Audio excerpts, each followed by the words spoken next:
But Council, it's because we are a constitutional democracy and Katiba protects some officers, independent commissions.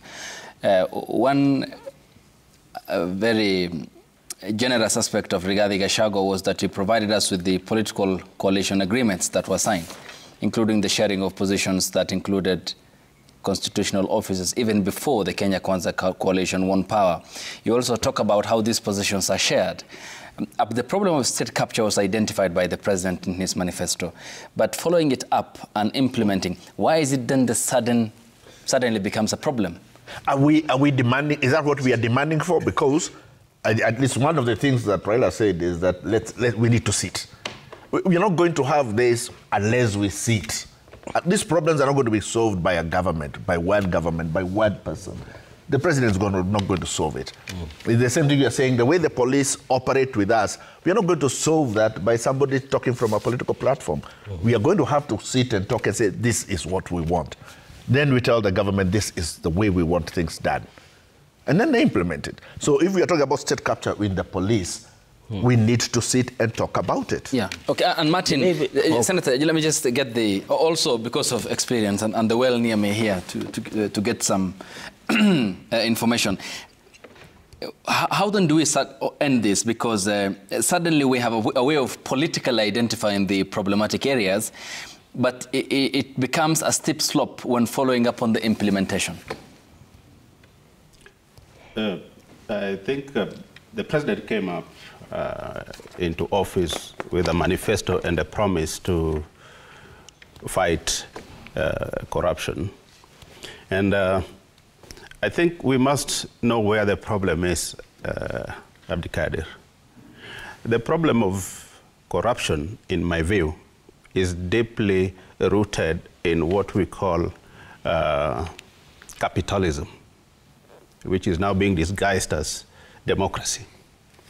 You know, the way the world financial architecture is done is such that we have very little say as a country. And that manifests itself in the way we run our affairs. What is called state capture is not really a state capture.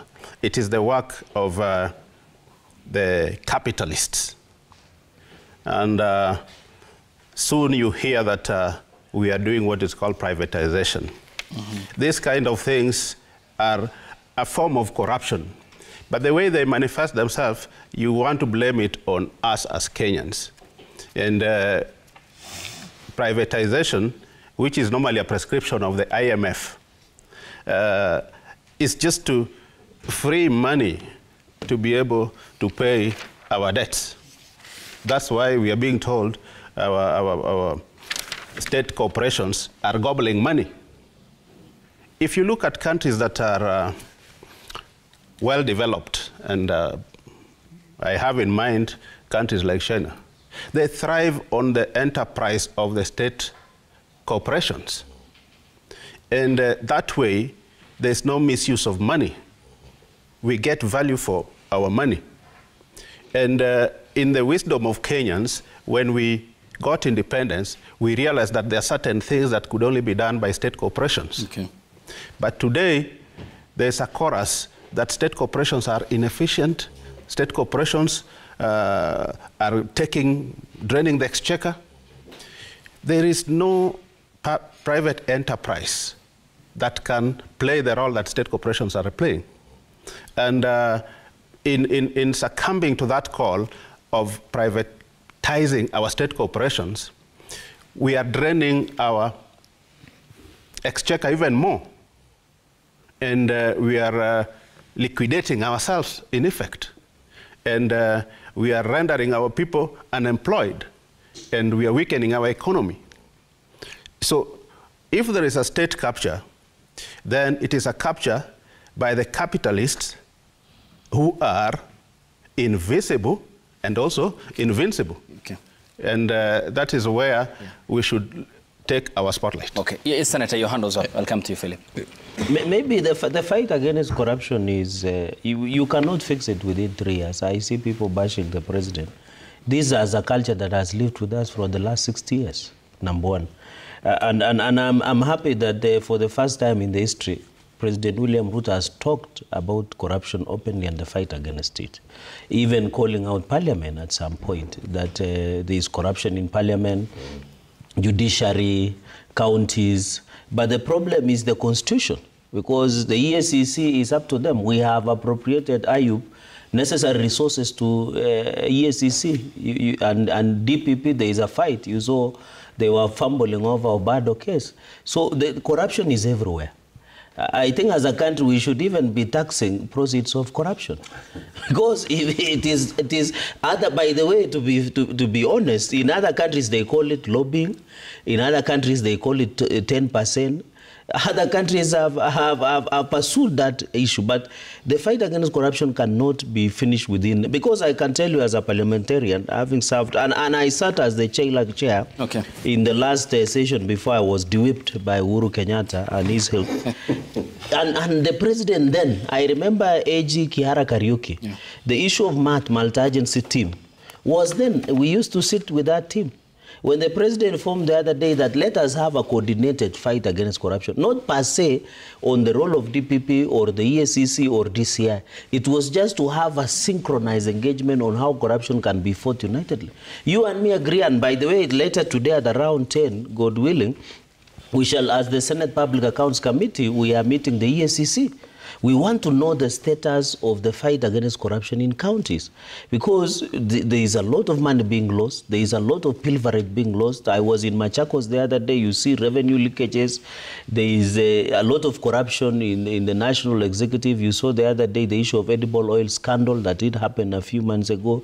There is issue where Aden Duala has referred files, and I know you media covered for the fight for the people to be prosecuted that have defrauded the Social Health Authority. So the fight against corruption is united, and I want to assure my brother, you cannot talk about human rights when you don't have a country.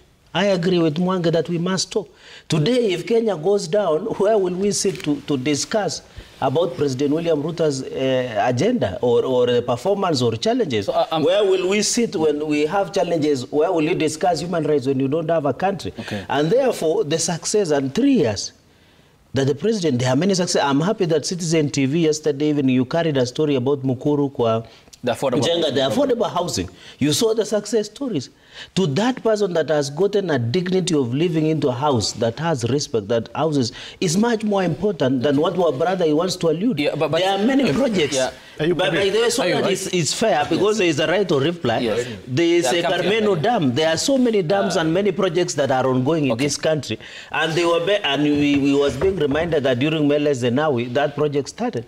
There are many projects that are being started by the government. So the fight against corruption, the last punchline is that the fight against corruption is we have the necessary legal regime. Finally, let me finish. We did pass the Anti-Money Laundering Bill Act that the president has signed. You remember the conflict of interest bill. It has now become an act. So this will add impetus against the fight against corruption at all levels of government. Yes, Philip,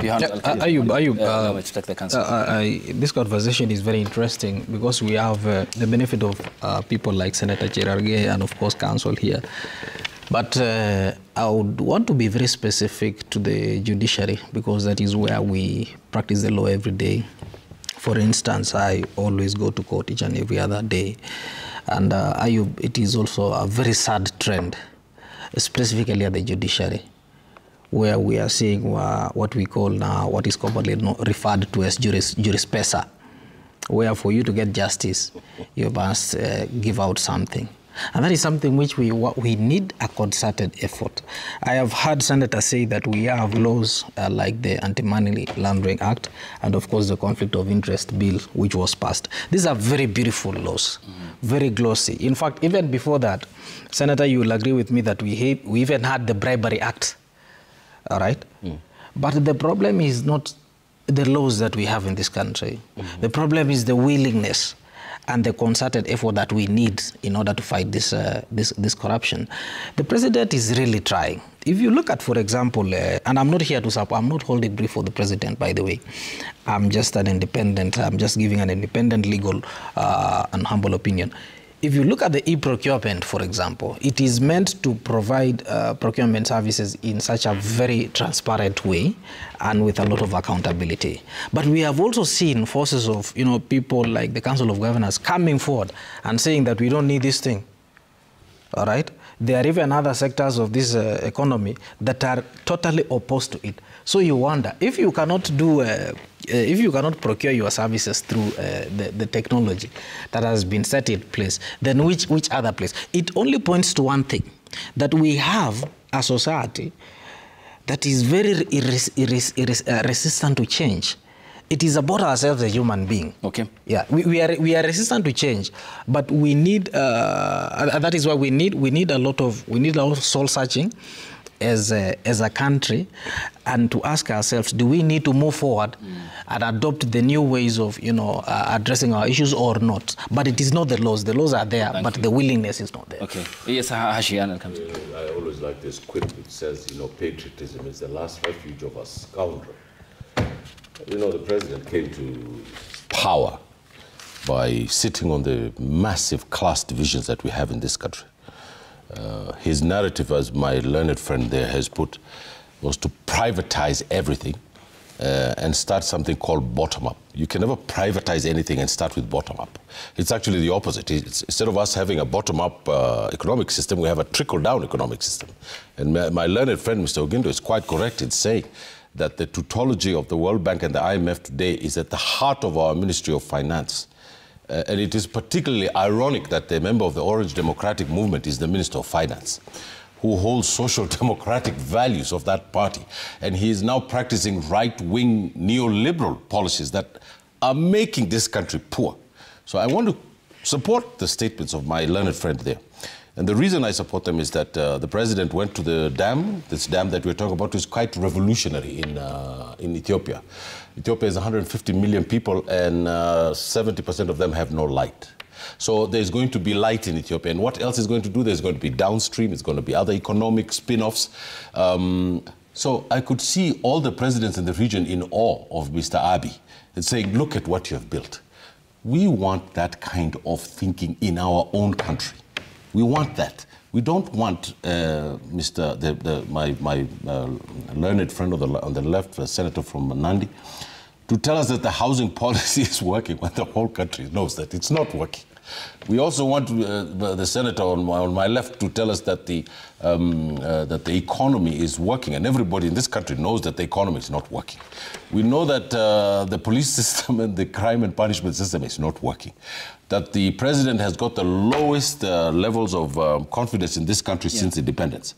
These are just facts on the ground. Now, if we are going to say that we are going to defend something that's not defensible, then we have to be articulate about it. We have to present some kind of factual science to support it. Okay, Ahmed, we are under 72 hours. I'll come to you, Paul, before the president marks his third year in office. In your view, what has worked?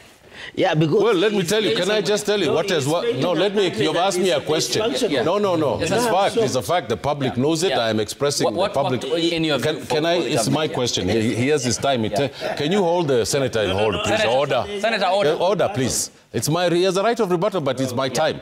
So I think that it's very important for us to tell the people of this country the truth. The senator from Nandi Hills wants to extend the term. Not Nandi Hills. No, I'm so used to Nandi Hills. Nandi County. He wants to extend the term of the president. He has said it publicly. He wants to extend the term of the Senate. This is not the responsible thing to do in Kenyan politics today. What we want, what we and the people of this country are demanding is for there to be an open debate about the issues of this country. We want to know if these state corporations are being sold to private hands. We know Ahmed, that... My question is, Ahmed, with respect, before I come to the other gentleman. Just 1 second. In your view, you made your point. Yes. What then has worked? If you have to itemize for the government, marking 3 years in 72 hours' time. He has brought Odinga into government. That's what has worked for him. I don't see anything else has worked for him. Okay. Yes, let me speak. That should be his last word for the show today. Let me speak like a lawyer. I love the law because I believe that the law has solutions to all the societal issues. we are talking about the fight against corruption, and my problem with the fight against corruption that we have is that it's not creative, it's not imaginative. We are thinking that we are going to fight corruption by running around looking for people who have been engaged in corruption and prosecuting them. First, there are too many cases. You really can't even just do it. And when you're talking about convicting people and convicting them at standards of beyond reasonable doubt, any practicing lawyer will tell you that that's a very difficult thing to do. But this is a solution according to me. First is, when you talk about public, and this is the thinking we are already beginning to adopt when we start talking about like the Conflict of Interest Act. First, for every public officer to know that they are trustees, that they have what they call a fiduciary duty to Kenyans. Now, that trusteeship comes in law with particular restrictions. Number one, that you cannot make a secret profit. When you're holding a trustee position, you cannot make a secret profit. And that if you make a secret profit, that profit belongs to the person who you owe that duty to. So any public officer who makes any shilling outside their salary in the course of their work, that shilling belongs to the public. And you have seen EACC beginning to get... Even the gifts. Even gifts. You've seen EACC begin to get very successful in recovering proceeds of corruption. And the beauty about it is that it's on a balance of probabilities. You don't have to, the high standard that you do when you prosecute people. And that also comes to the issue of conflict of interest. The issue of conflict of interest comes because it's a breach of fiduciary duty. If you get anything arising from a conflict of interest, what you have gotten belongs to the public. If you employ those duties, no public officer will want to keep looking because it's a waste of time. You'll get it 10 years later, the public will come for it. And that is what is happening now. People are being taken to court and are losing millions that they made years ago. The second thing... And counsel, that applies across bodies, it... We're talking now first about public officers. Yeah, and that includes, because I'm bringing in this example, when the president came under fire, at the height of his concluded state visit to the United States, he said some Emirati friends of his had accorded him the jet at a very low price, about 10 million Kenya shillings that he paid for the flight. Well, it would depend. Was the gift to Kenya? Yeah. If the gift is to Kenya, the country, that's okay.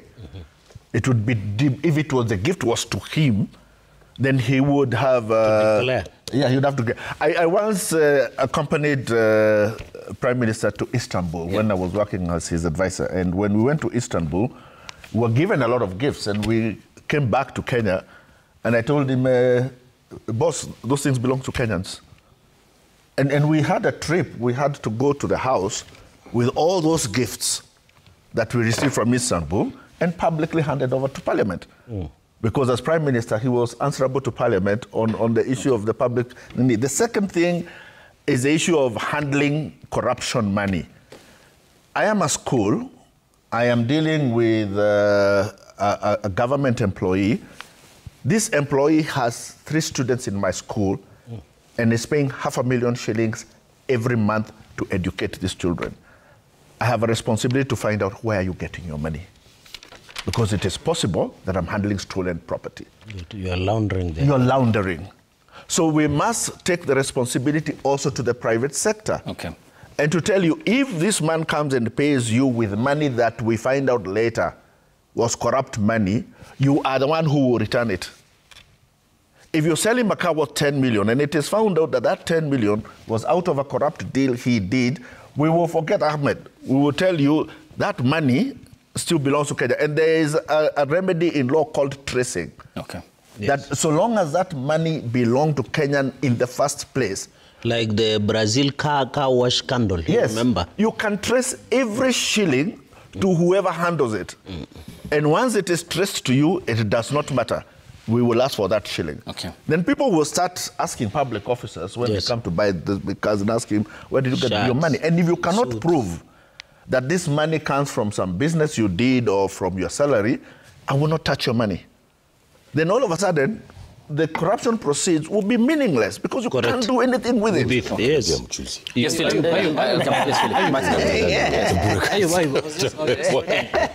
I was just looking at something here. That, lawyers want the state agencies to enforce MP's code of conduct. I mean, this is a very good step in the right direction in terms of holding. Just before. No. It is my time, Senator Cherargei. No. I know. Senator is famous for heckling. Restore order. Today is more restrained and disciplined. It doesn't make sense to do something that is impossible. Let Langat finish. Ayub. Senator and I have come a long way. Public knowledge, yeah. Senator and I have come a long way. Senator used to be an activist in Kapsabet.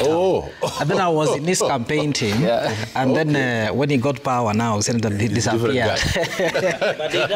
but he's a good man. I must admit, Senator is doing a very good job at the Senate. And his background is in activism.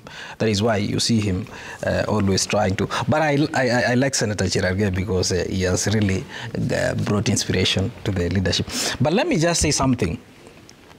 You see, Ayub, just the other day, when the president said that there are some MPs, there are some senators who are collecting, yani Senate kuna soko uhuru.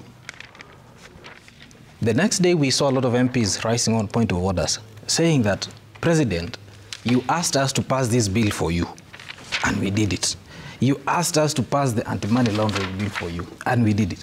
So it looks like there is a barter trade. It looks like I'm doing this for you so that you don't expose me. Where in reality, the responsibility of creating laws to curb corruption in this country is not a beg. It's not a give and take. It is the mandate of the parliament, that is both the Senate and the National Assembly, to legislate on issues of corruption. It is not as if we are doing a favor to the president by passing some bills or not passing some bills. And also the president should not be telling us that there are some people who are collecting money without following it through. Correct. And ensuring to the Kenyans that who are these people. Exactly. So we are just fighting corruption on lip service. Correct. We are not going to the root cause of this. I saw one of the MPs in Parliament saying that, the president, we are doing these things for you. You're not doing these things for the president. So the fight against corruption, he says is something that we must not just speak about it in funerals and national forums and national TV like this. We must follow it up to the end. And see that those who are corrupt have been brought to book. Okay. Now that Parliament has been mentioned, can I yes, I'll come to you. Allow me to give Martin. Yes, I'll come to you. Yes, Martin. Yes, please. Yes. Thank you, Abdikadir. I'm surprised to hear that today Senator Cherargei is at his best. What do you mean? Because, go ahead. I can hear him interrupting continuously.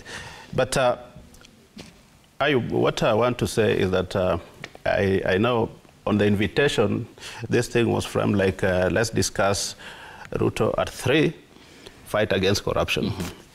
And I think as Kenyans, we are not doing good service to this sensitive and important subject called corruption. Because when you say Ruto at 3, the fight against corruption, you are restricting that conversation to around Ruto. And this conversation on corruption has been there for the longest with us. And I think the best framing would have been corruption in Kenya at 62. I mean, that would give us a good forum to really dig deep. Where did the rate start beating us, and how do we stop it? Because this corruption thing is all over. And like I said in my introductory remarks, corruption is the DNA of capitalism. And until you deal with that, you will never run away from corruption. And we've seen many countries go down the drain because of corruption. And Ruto is not there. Look, for example, the DRC, a country that is most endowed And this country is, the citizens of this country are living in a squalor. No country has resources like DRC. And you don't want to blame Tshisekedi, you don't want to blame anybody there. You can see that the corruption is designed in such a sophisticated manner that resources are being plundered to the detriment of the country. And what we are doing in Kenya is just pedestrian corruption. If you want to see true corruption, go to DRC. It's crazy. And even go to Somali. That's even worse. You see, in Somali is another country. Why are you pointing at me? From Kenya. There's Wanandis in Uganda. There's Luos in Tanzania. There's Kalenjins in Uganda. I think it was an example, not a personal point. No, it's not personal. I'm just making hay out of it. I'm just waving my hands. I'm not pointing. But you pointed at me. I have to say it. In Somali, one of the most resource country we have in Africa. With the longest coastline. With the longest coastline and with huge potentials of oil and gas. We can only compare it to Norway. And the only reason that Norway is where it is that Norway took off not as a democracy, but as a kingdom. And so the foundation was laid that this country's resources will have to serve the people. And they have been very hostile to any maneuvers from the capitalists. And the people of DRC, the people of Somali, don't have the wherewithal to stand so that they can protect their resources. And that is why when somebody said that Senator Sergei was working towards increasing the term limit, you know, stability is very important in a country. The reason why we are wobbling on corruption, on everything, is because there's no stable authority that will see through things that have been decided as a country. And that is why monarchies are thriving, because those kingdoms have been there for the longest. Even UK is thriving because it is even a kingdom even today. This mongrel called democracy is at the core of corruption in the world. And the sooner we run away from it, the better. Yes, allow me to let me just say this to me and then give it to him, because me and him have spoken a lot. I want the other people to, you know, there's a Somali saying which says, hadal nin badiyi mawada oran. She pointed to me, you know, in Somali, so I might as well now give them a Somali saying, hadal, which means that a man who has said a lot has not said all of it. And today, the fact of the matter remains is 3 years, and that's the subject of this conversation, is that it's very simple. President is failing at his job. All protests to Mr. Cherengayo on my left, who is in the same political party as the president. President it's 3 years and has only 2 years left. There's only 1 more year left, and that we're going to go into a campaign. There is no tangible, fundamental project that we have seen that the coalition between Mr. Odinga and the president have brought to this country. Okay, yes, Senator. And if there is anything, please point it out. Yes, yes, Senator. Let me say, you know, I agree with what Martin has said much more on the... You remember Kibaki was elected on zero tolerance on corruption. Corruption that we are facing in Kenya is not as endemic as other countries.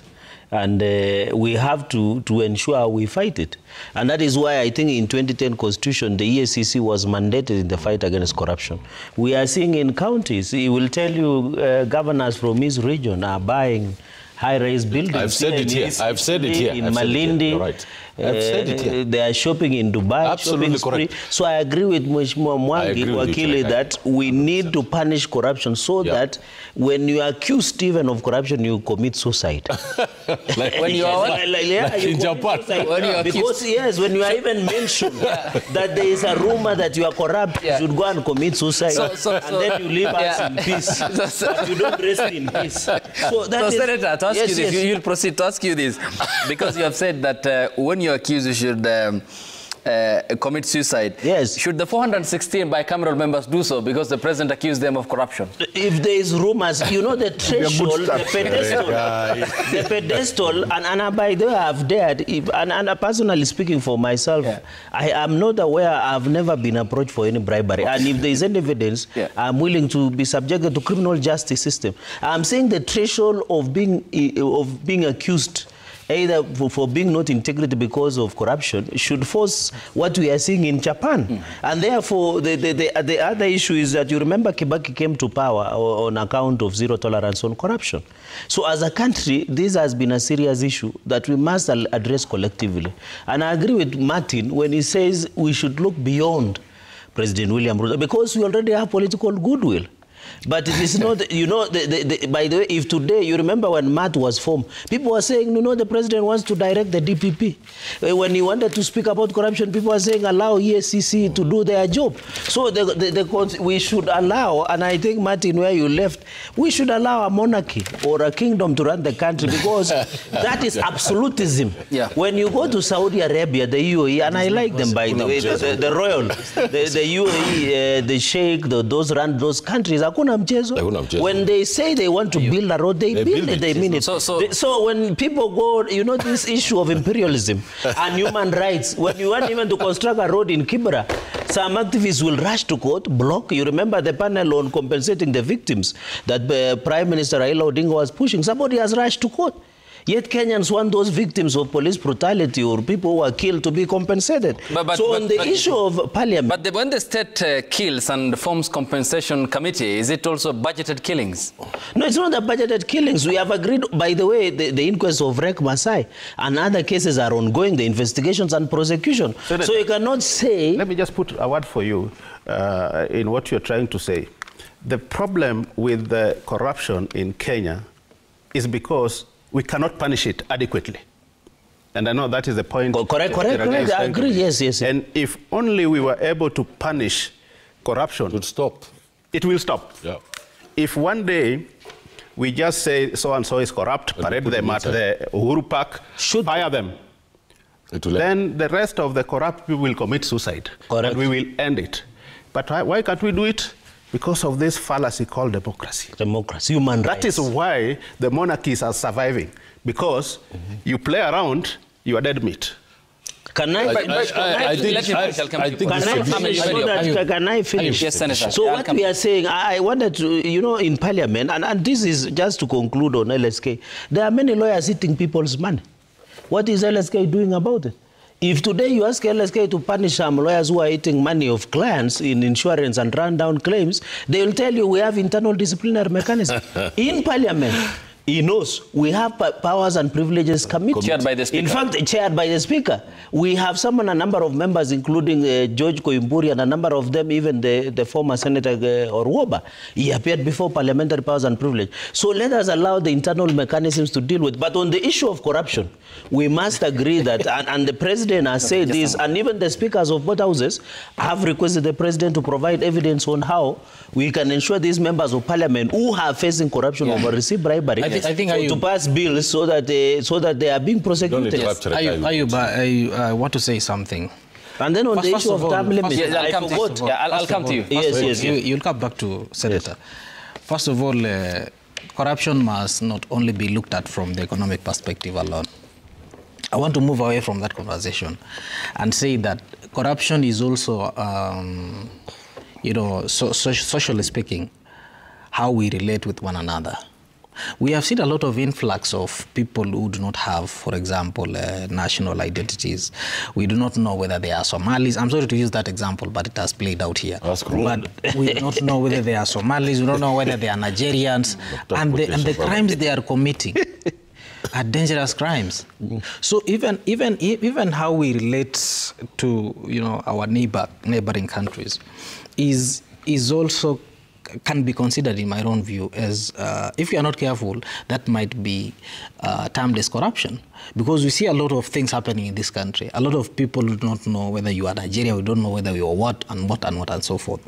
So corruption is not only economic. Okay. We must look at corruption beyond the economics of it. we must look at corruption from a socially and different perspective. We have seen what corruption has done in this country. People do not have, people cannot even get basic medicine. People cannot even go to school. We still have people who do not even have classes. It is very dangerous, corruption, what has done. 28,000 schools don't have capital. I don't agree that, to me, the bigger the problem, the higher the level of thinking that we are called to. Correct. So, but when we start talking of going back to Mona case, we are retrogressing. Absolutely. We are being intimidated by the problem to adopt into more banal methods of solving it. And that is why I was giving the issues of beginning to look at the law and the solutions that the law provides to the bigger problem. We are saying we are having a problem about convicting people. But convictions is not the way. Shooting people in Uhuru Park is not the way. Can we go to a higher level of thinking? And that is why I said we must have a system by which you cannot use a corrupt shilling in Kenya. It's impossible.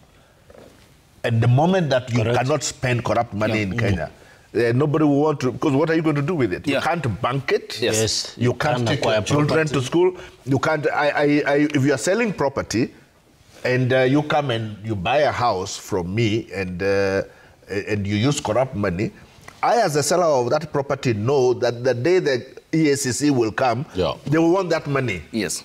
You go sort out with the person who you sold the property. Correct. But we want that money that he gave you because that money belongs to Kenyans. Okay, yes, Martin. I want to say something on top of what my friend Paul Mwangia said, that we can fight corruption legally.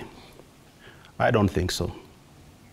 You know, the law is created by interest groups, and I've been a lawmaker before. Very few laws in parliament emanate from members of parliament. But members of parliament will debate them and pass them to their name. People who make laws are the capitalists, and they make law to safeguard them against the ordinary folks. And they will never make a law that will catch up with them. And they are the orchestrators of corruption. So if you are to go around and say, let's deal with these people legally, you are buying time. Once you take people to Uhuru Park and you shoot them, the message will be clear to all and sundry. And it will get into the psyche of every Kenyan. But let's be practical. But you cannot shoot people. Yes, my turn. Allow me to make his point. Allow me to make his point, and then you can reply. I'll reply to his my turn. Okay, let him make his point. And that is why, in the stricter countries, and you get strict when you minimize democracy. That is when the country gets strict. There has to be discipline. The reason why people go through school successfully is because there's discipline. The reason why people are going around circles in countries like Kenya is because of democracy, human rights. I want human rights respected, but the first respect for human rights is not to indulge in corruption. If everybody respects that, let us not indulge in corruption, that is respect for human rights. Okay.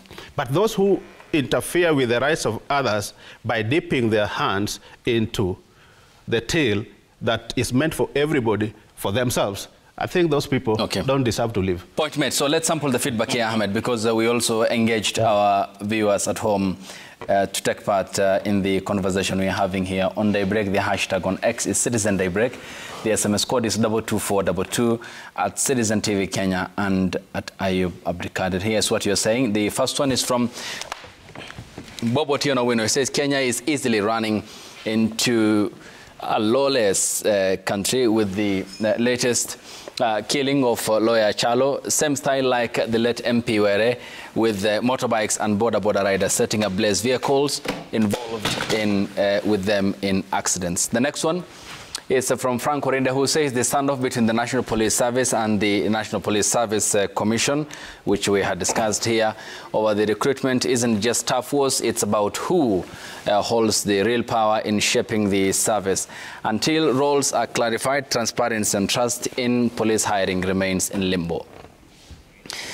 Samuel says controlling the payroll is not part of the constitution mandate of the IG in Kenya. Article 246(3) of the constitution grants the National Police Service Commission the exclusive authority over human resource matters in policing. Lekishon says Kenya's crime surge reflects deep social, political and economic failures. Political elite train, use and dump the goons living crime as their only empowerment. Police have worked with goons publicly, fueling chaos and insecurity we are now witnessing.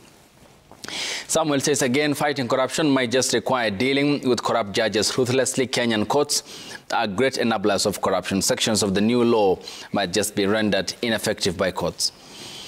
Frank again says, saying the president is really trying is an understatement and misleading. National progress isn't about effort, about results. Framing governance as trying lowers standards, accountability and shift responsibility away from institutions that must deliver for the taxpayers. Last word. We are out of time? Yes. So, Senator, no term extension for the president. The Senate yesterday had dismissed the reports of the planned amendment of the Constitution to extend the presidential term limit from 5 to 7 years. That was the Can I say something? No. That was there's nobody saying remarks. No. Let me say something so that it is important to Kenyans. There are 3 bills. Okay. One is a constitutional amendment bill by the National Assembly. They have passed. It has come to the Senate. They want to entrench the CDF. The Senate, in turn, through the Jail Act, has drafted its constitutional amendment bill that we are considering to go to National Assembly. The third was my bill that the Jail Act was supposed to submit report on. So, and by the way, the issue of term limit and all these others must go to referendum. Don't want time. Have a good morning. And we have nothing more than that, is it? Ahmed, thank you for your time. Thank you very much. Thank you for your time. Just Ahmed, Paul Mwangi, thanks. He's always in a hurry. Cancel, thank you. He's a nomad. Maybe he was, and Martin, thank you. Yeah, thank you. Thanks for your time. Much appreciated. And as the renowned Speaker of the House of Commons, former John Barker, had said, in relation to a settlement of the dam that started in 2011 under Meles, then Haile Mariam Desalegn, now the Prime Minister is taking advantage. He said politicians have the art of coming late but claiming all the credit. Good morning. Thanks for your time.